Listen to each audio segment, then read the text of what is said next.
that you make to get rich. I'm just ballin', trying to get mines in the mix. Got me scheming for the cash, but I don't have no picks. Got me scheming for the cash, but I don't have no picks. It's sacrifices that you make to get rich. I'm just ballin', trying to get mines in the mix. Got me scheming for the cash, but I don't have no picks. Got me scheming for the cash, but I don't have no picks. They ain't ballin' like they supposed to. When it comes down to that money, nothing should provoke you. If you talk 100s and 50s, boy, I can coach you. Time is money, better get in line. Cause we don't fuck with these clown niggas and I ain't talking. Good morning to everybody, man. Every boxing fan that's out there. Last night was a hell of a night and a good night for boxing. But man, if you Oscar Valdez, how do you feel? How do you feel? And a lot of people, you know, we gonna get down to it, but man, to me last night was one of those defining moments. All week long we talked about the makeup of a true champion, right? Last night it was put on full display if you're a guy like Oscar Valdez, who had so many people think that, you know, you going into this fight last night, you supposed to walk through Adam Lopez. But man, boy, if Adam Lopez did not earn any new fans on last night, I really don't even truly know why y'all even like the sport of boxing, because you ain't no true boxing fan. But we gonna get into it, man. How's everybody doing on this morning? I'm good. I'm great. Hope everybody had a really good weekend. But let's talk boxing, man. Let's talk boxing. Let's talk Oscar Valdez. Was he exposed last night? And will Carl Frampton be easy money for Jamel Herring? But you know, that's me. That's my thoughts on it, you know, and I'm gonna dive in and get into detail. But if you are tuning in right now, please make sure you hit that subscribe button, smash the like button. We finna get into it. Oscar Valdez versus Miguel Berchelt looks to be next. Carl Frampton versus Jamel Herring also looks to be next. What do you say? Was you not entertained? That's the question. On yesterday, was you not entertained? Because Adam Lopez, the fight with Oscar, okay, Gutierrez coming in 11 pounds overweight at the weigh-in was a disgrace. We all know that was a disgrace. Something that shouldn't have even happened, you know? Bob Arum was talking in the interview. Bob Arum was saying that he's never going to use Gutierrez again. But the fact that he showed up late to the weigh-in, knew that he was already overweight, you still weighed in, and you weighed in at 11 pounds over, and you left them to scramble and try to find an opponent for a guy who's been, you know, training for you for almost 10 weeks now. And so I just was never, I don't know. That fight just, maybe Gutierrez didn't want to fight. But if you're a guy like Valdez, you're facing a guy in Adam Lopez. And man, cool, interesting facts behind these two guys right here and how they have a connection with each other.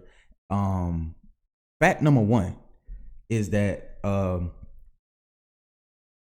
was the last Olympian to come from their country? Lopez and Valdez.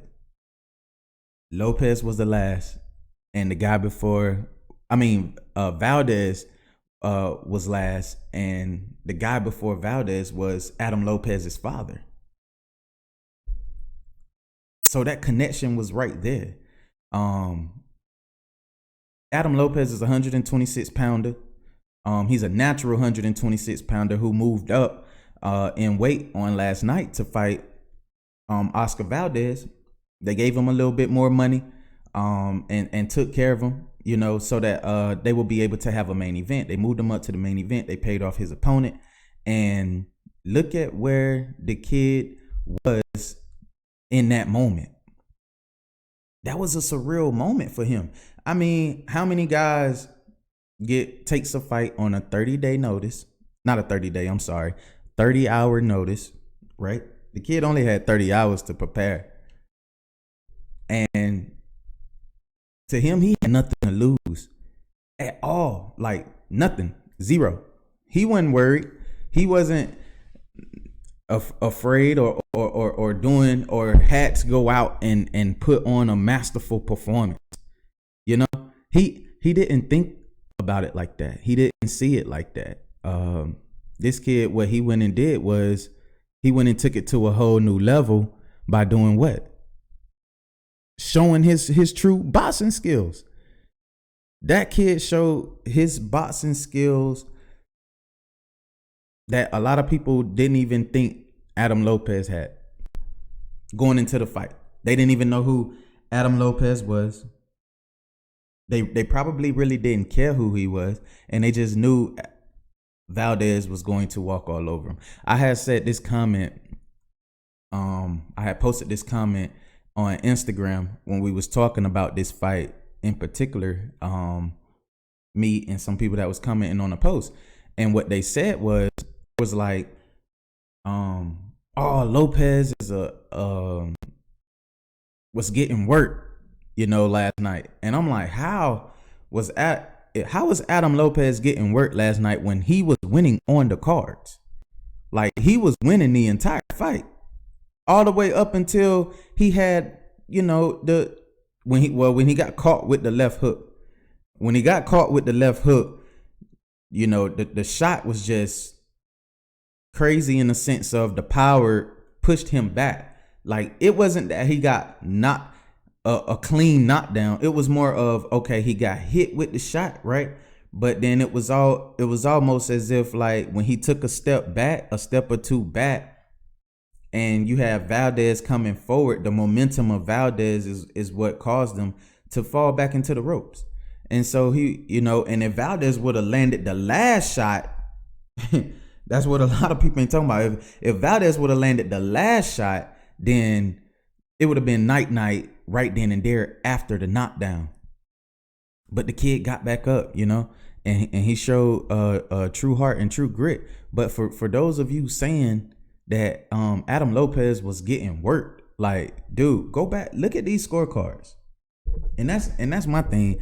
I'm out here exposing y'all who sitting up here, you want to post certain stuff and you don't have the actual facts behind what it is that you're saying to back up what it is that you're saying. But when you look at these scorecards, look at here for Adam Lopez. Adam Lopez, he lost round 1, right? But they gave him round 2. He lost round 3, right? And then round 4, he lost, but he won round 5 and he won round 6. So the kid was up on the cards, So it wasn't like he wasn't. It wasn't like he wasn't up, or he wasn't putting on a really good performance, because he was surprising everybody. Even Andre Ward said it at the beginning of the fight. Dre has said that, man, I love the way that this kid came out. Like how he came out to start the fight, because Andre was like, it shows me that he come to fight tonight. And boy, did that not translate in rounds 2, 3, 4, 5, 6, all the way up to round 7? It translated it. And if you ask me, you talking about a kid who is a 126 pounder who hasn't faced nowhere near the competition that a guy like Oscar Valdez has faced. And look at what he was able to do in the fight, in the early parts of the fight. That's my thing. Like, he was dominating. If you Adam Lopez, and the stoppage was surreal only because. But you know what? I tipped my hat off again to Andre. Well, no, I tipped my hat off to the other commentator outside of Andre Ward, Timothy Bradley, and the person who was leading off the show. I forgot who the other guy was, the other broadcaster was that was on there, but this is the comment that he made. And it was a real legitimate statement. He said, it's two ways we could go about this. The early stoppages, he said it's two ways we could go about this. The early stoppages that occurred and happened, or with the deaths that we done had so far this year in boxing, you can say that, some stoppages are going to be too early. Some stoppages are going to be too late. But by God, if they could get in there and stop the fight in real time and save that opponent from himself, I'd rather have that than have a late stoppage and we lose a guy in the ring when the fight could have been stopped way early. We know Adam Lopez still had his feet up under him. We are looking at this from the camera. We're not looking at this from in real time in the ring with the referee. You know, and what the referee saw was a shot by Valdez that landed flush, literally flush on Lopez. And that shot, after him seeing the knockdown and seeing that left hook land on Lopez as clearly as it landed, man, that was one of the main reasons as to why Lopez, the fight was stopped for Lopez. That was one of the main reasons. It was the shot that landed, the left hook that landed the very first time. The referee was standing right there. He seen it. And then for Valdez to come right back and he got you on the ropes, you're not really truly showing the referee anything right then and there. But you did have your feet back up under you and you get popped, you know.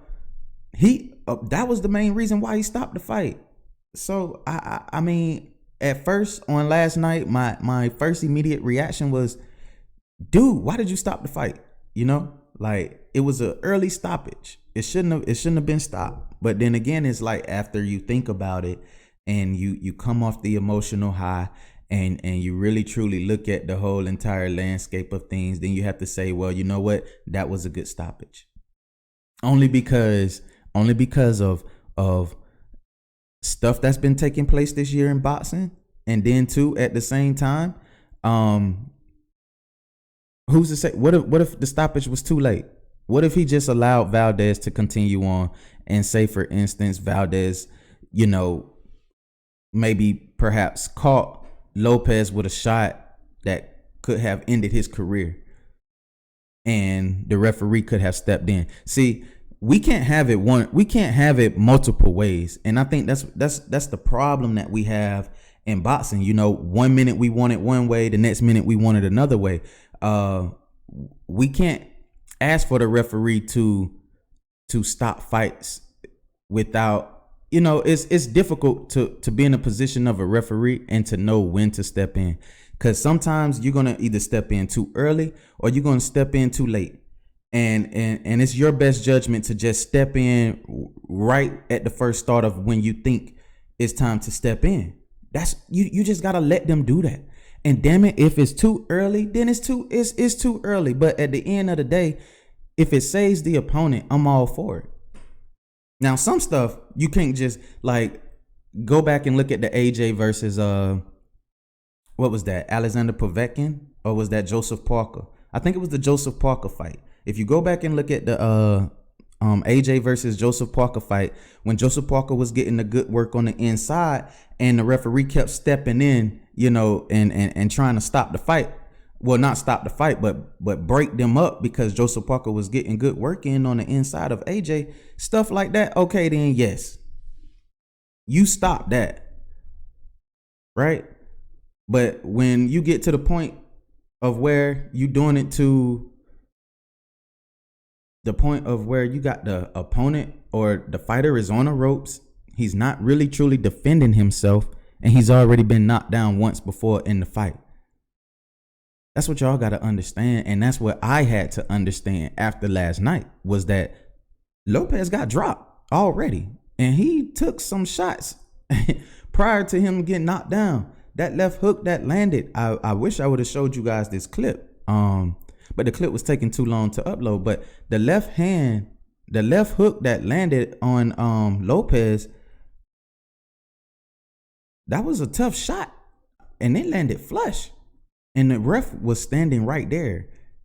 So I feel like when he seen that and then he saw Lopez get back up, he gave him an opportunity to get back up.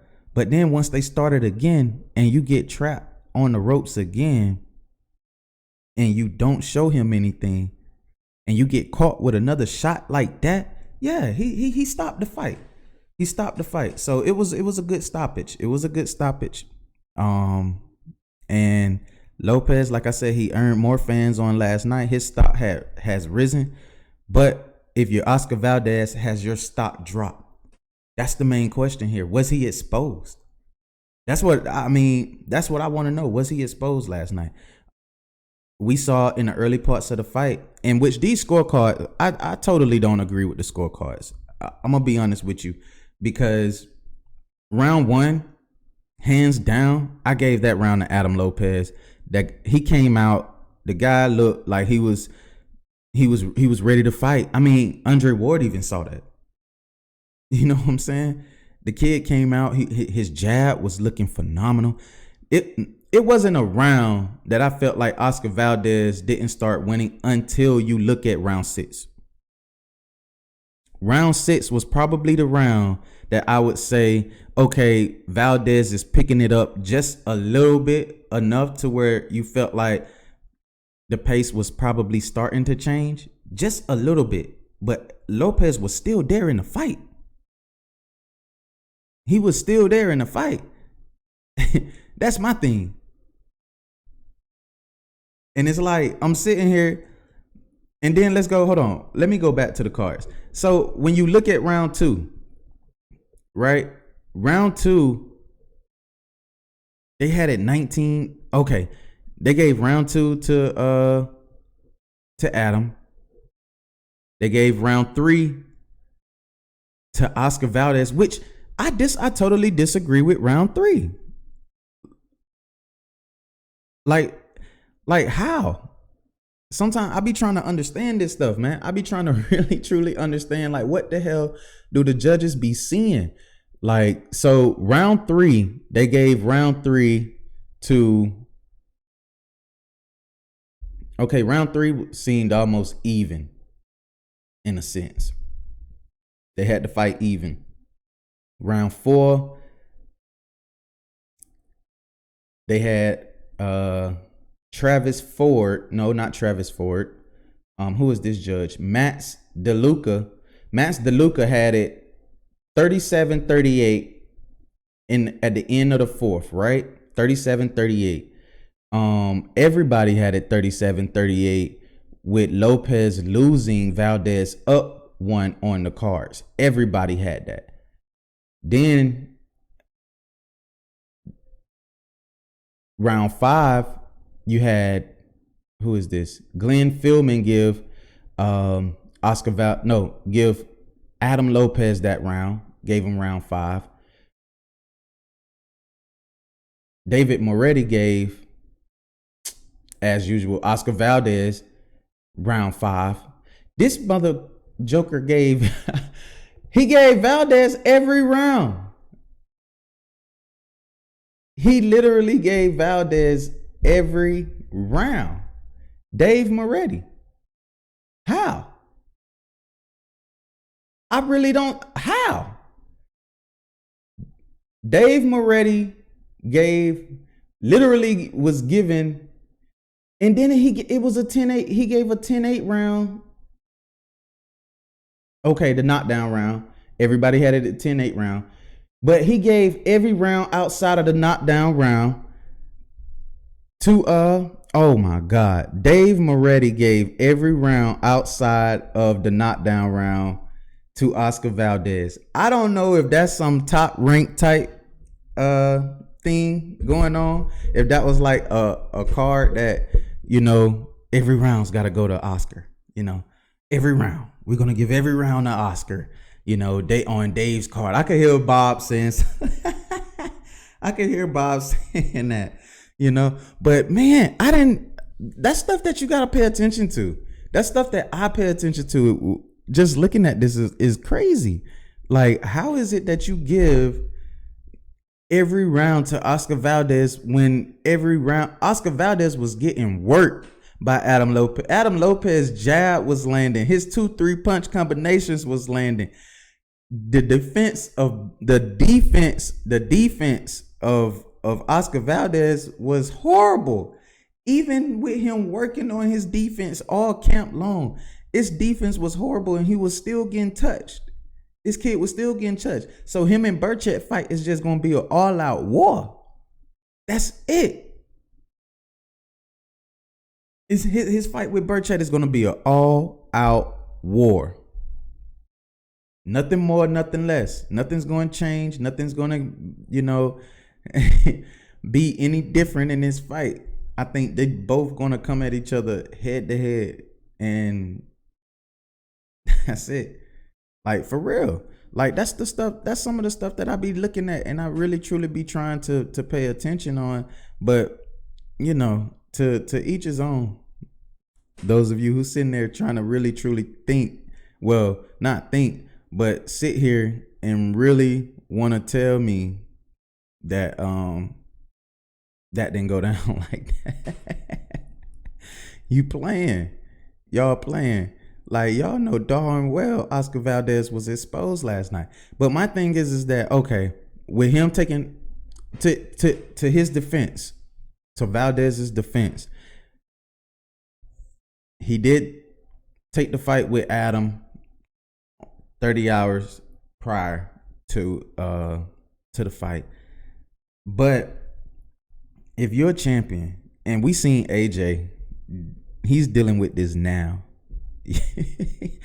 I hate it because it's real, and one thing that we do and we always talk about is reality, right? Like, you have to keep this thing reality and stop fantasizing and living in like the movie world of things, right? This is not Rocky. This is not Southpaw, Creed, whatever. Like, let's live into the reality of the moment.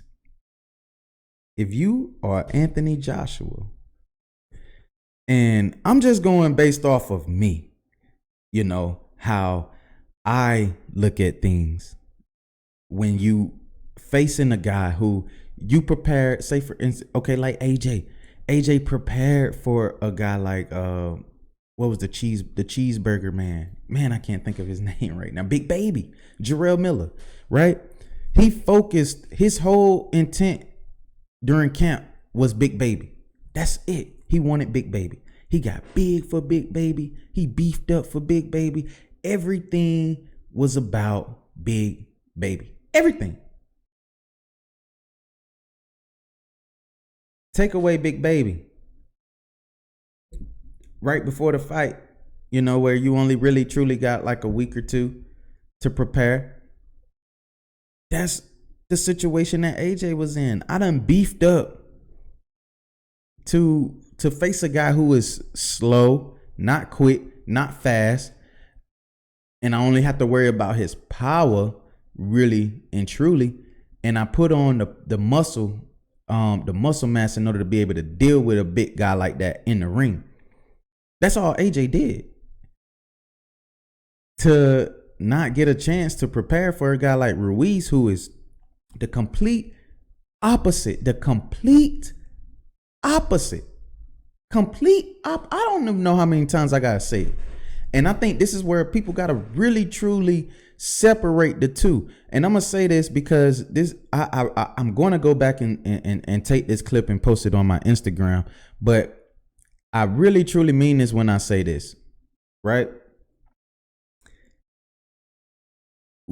I'm not gonna buy into the first loss for AJ.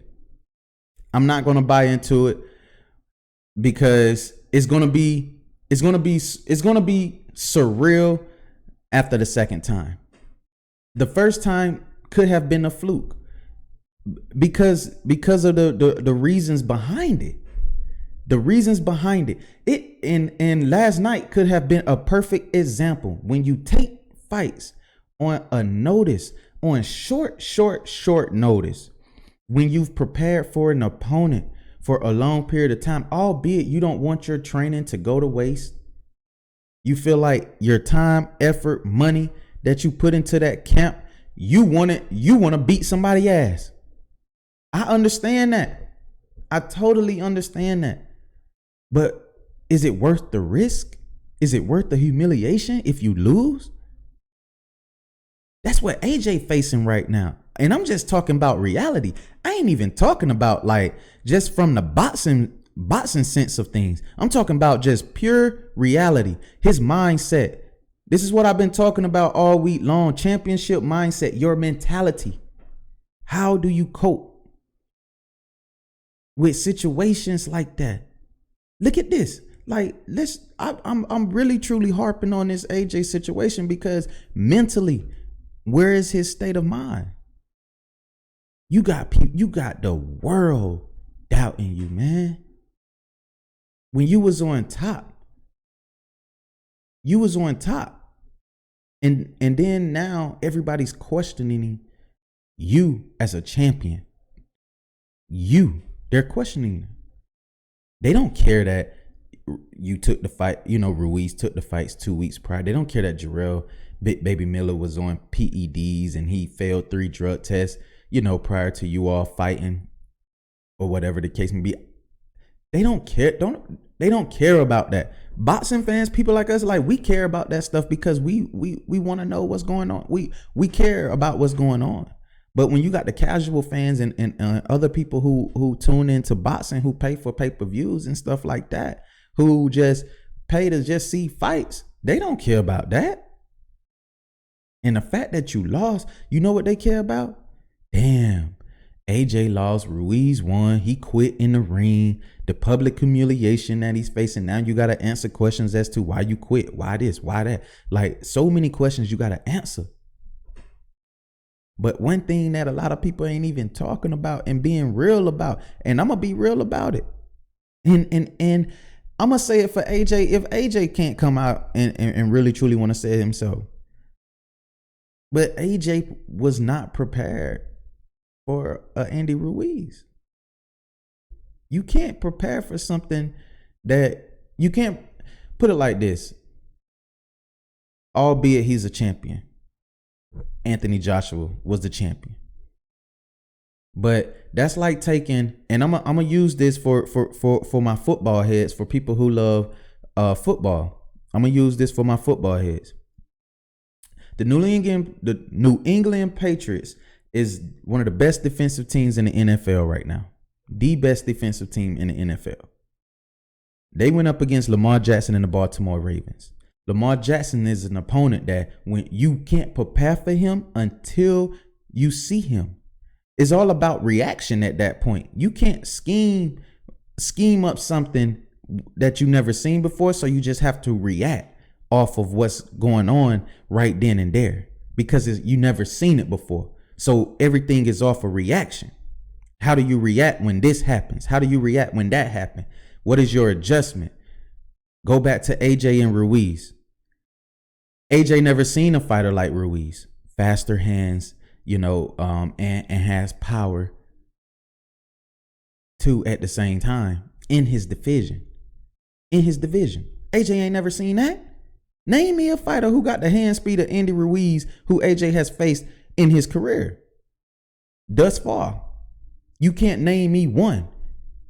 So given the fact that you can't even name me one, let's take it even further. He didn't prepare for it, right? He couldn't prepare for Andy Ruiz, right? And he couldn't prepare for hand speed, right? At all, period, because obviously nobody's in his camp has a hand speed of Andy Ruiz. I don't think nobody was in AJ camp who had hand speed like Andy Ruiz, who he was, when he was preparing to face Big Baby. So with that, react. AJ had to react to what was happening in the ring.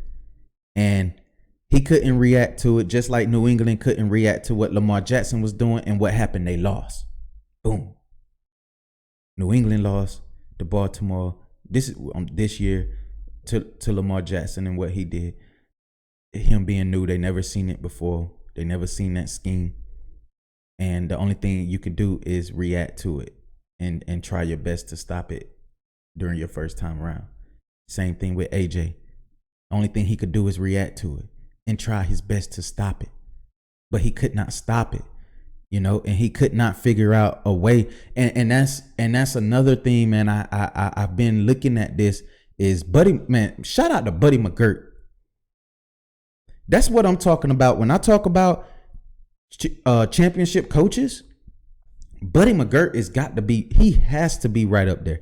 What he did with Adam Lopez on last night, bruh, that's what I'm talking about. Even with your fighter taking the L, it's all about how do you prepare them for moments that comes up in situations that comes up in fights, man.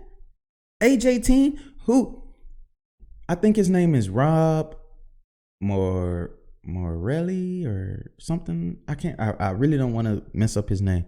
But the trainer of Anthony Joshua, bro, when y'all go back and just listen to those ring conversations, man, and when every time AJ get rocked or AJ is suffering a problem in the ring, bro, they not telling him nothing that makes you feel like AJ is about to come back and make like, you see the adjustments from what it is they telling him in the ring and you could see it translated throughout the fight. You don't see that. You just don't see that. I seen it last night from Buddy McGirt, Adam Lopez. I seen it.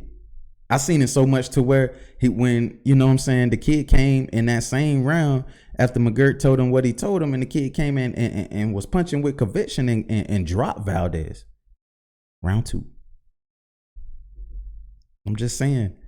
So it's stuff like that, man. It's stuff like that. But I ain't going to stay on that for too long. But that's stuff that I look at and I really feel like, that's just something that's going to be a problem. But moving right along, we're going to move to one of the other fights that I think is going to be a really good fight, and that is Jamel Herring versus Carl Frampton. Boy, that now Carl Frampton last night, if you ask me, Carl Frampton looked like he was I don't know. I mean, the guy McQuarrie, the Golden Child, solid competitor, solid fighter, and he actually could have beat Carl Frampton last night. Like, for real. And I know he's going to kill himself when he go back home and he watch the fight and he look over some of the things it is that he did wrong in his fight. But if you're McQuarrie, you was landing shots all night long on Frampton. And I don't want to hear from Frampton the excuses of, oh, I fractured my hand twice in camp and all of, like, bruh, stop it. You struggled with a guy who barely ever seen 10 rounds in his entire career. He took you the distance. You're Carl Frampton now. He took you the distance. You dropped him twice, all via body shots. But that kid showed heart last night. McQuarrie showed heart last night, and he also exposed Carl Frampton a little bit. I feel like Carl Frampton was exposed enough to where him facing a guy like Jamel Herring, who is a dog, going to bring it. He's going to bring it. And it ain't like that I hate Carl Frampton. Hell no. I think Carl Frampton is a solid competitor, a really good fighter, right?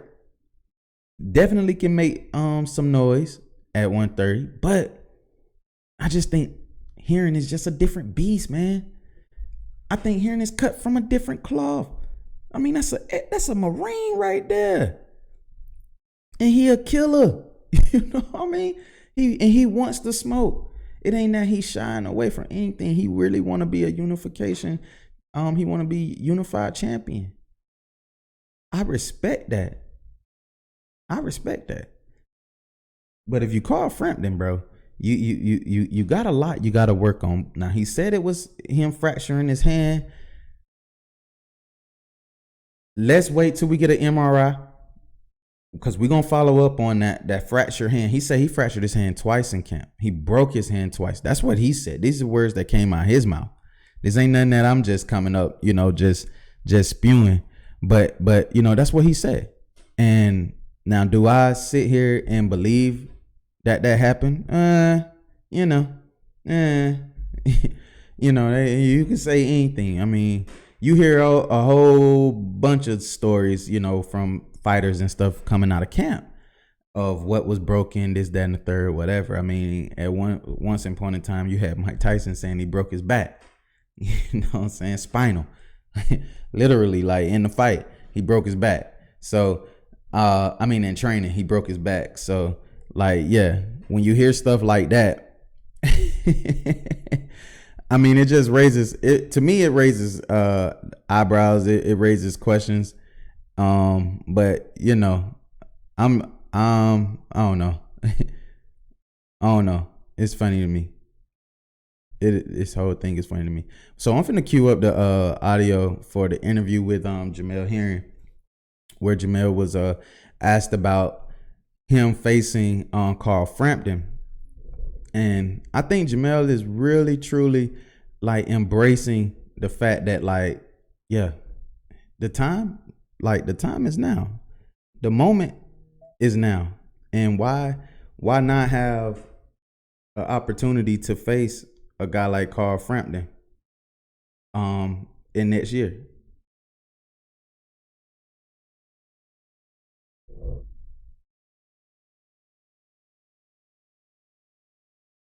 So I'm gonna get this audio queued up for you all and play it. Here we go.